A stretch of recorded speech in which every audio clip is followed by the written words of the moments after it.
Hey, what's up, everyone? Cody Brown here from West Virginia Archives and History with today's edition of Mountain State History, the 13th Amendment.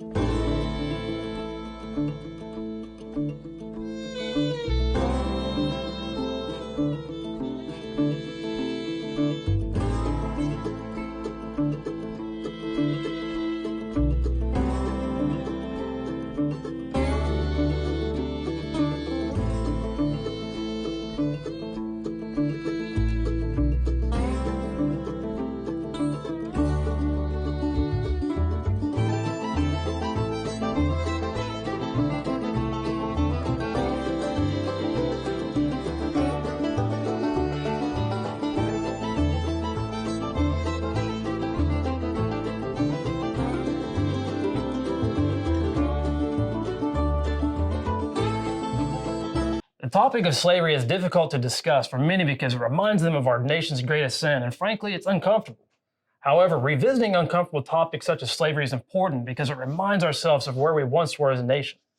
The United States spent much of the 19th century framing compromises to appease both anti-slavery and pro-slavery states in the wake of a country that grew from the Atlantic seaboard to the Pacific Ocean in less than 50 years.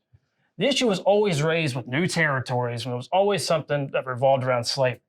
After years of compromises, of course, the nation reached its boiling point, the election of Abraham Lincoln in 1860. Of course, without going into great detail about the intricacies of the Civil War and the battles that took place, there's a whole nother video about that. We know slavery was undeniably the primary cause of the Civil War. After the firing on Fort Sumter, South Carolina in April 1861, years of ideological and political differences were hashed out on the battlefield.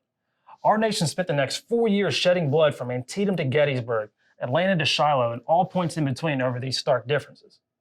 At the conclusion of the war, Robert E. Lee and the Confederacy surrendered to Ulysses S. Grant and the Army of the Potomac at Appomattox Courthouse, Virginia, effectively ending 4 long years of fighting. To be very, very clear, I'm going to say it for the people in the back, the Emancipation Proclamation did not end slavery. I repeat, did not end slavery. Some of you are probably thinking, really? Yes, really. The Emancipation Proclamation was an executive order issued by President Lincoln on January 1st, 1863. It proclaimed the freedom of slaves in the 10 Confederate states. It also decreed that freed slaves could be enlisted in the Union Army, thereby increasing the Union's available manpower. It was an important step towards abolishing slavery and conferring American citizenship upon ex-slaves. Although the proclamation did not actually outlaw slavery or free the slaves in the Union states that remained loyal to the Union and still permitted it, the proclamation broadened the goals of the Union war effort. It made the eradication of slavery an explicit Union goal, in addition to reuniting the country.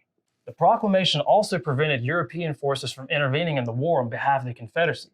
Because the Emancipation Proclamation made the abolition of slavery a Union goal, it linked the support for the Confederacy to the support of slavery. As Lincoln hoped, the proclamation swung foreign popular opinion in favor of the Union by gaining the support of European countries that had already outlawed slavery. It effectively ended the Confederacy's hopes of gaining official recognition from European heads of state. Simply put, the Emancipation Proclamation changed the focus of the war.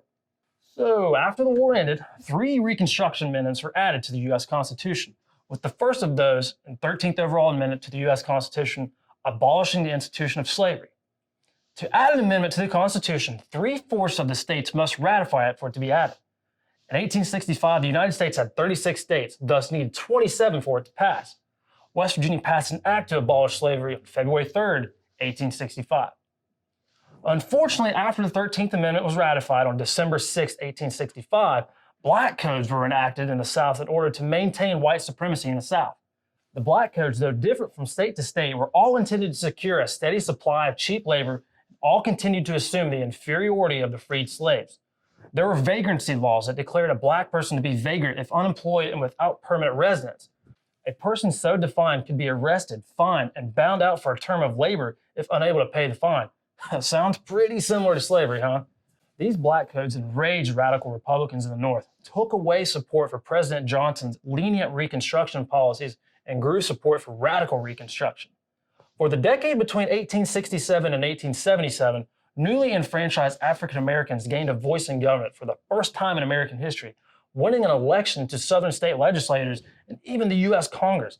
This seems to probably go against a lot of what you know about the time, but I assure you, it's true. Unfortunately, following the Compromise of 1877, which settled an election dispute from the 1876 presidential election between Rutherford B. Hayes and Samuel J. Tilden, Reconstruction effectively ended. The rise of the Ku Klux Klan, combined with Southern Democrats' promise to protect civil and political rights of blacks, were not being kept, and the end of federal interference in Southern affairs led to widespread disenfranchisement of black voters.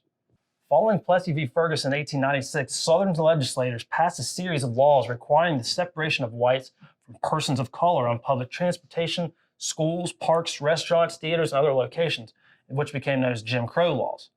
The Jim Crow era in the South lasted all the way until 1964. 1964, when the Civil Rights Act, enacted by President Lyndon B. Johnson, barred any discrimination in public places, provided for the integration of schools and other public facilities, and made employment discrimination illegal. So now you have a good background of the 13th Amendment and the development of the Jim Crow South, among other significant topics. We encourage you to click the link in the description to answer the DBQs pertaining to West Virginia passing the act to ratify the 13th Amendment. This exercise features an article from the Wheeling Intelligencer dated February 2nd, 1865. So with all that said, that's all for today. We hope that this video will help you with your studies and lay the groundwork for the discussions on slavery and the development of the Jim Crow South. For everyone here at West Virginia Archives and History, I'm Cody Brown. Thanks for watching this edition of Mountain State History, and we'll see you next time.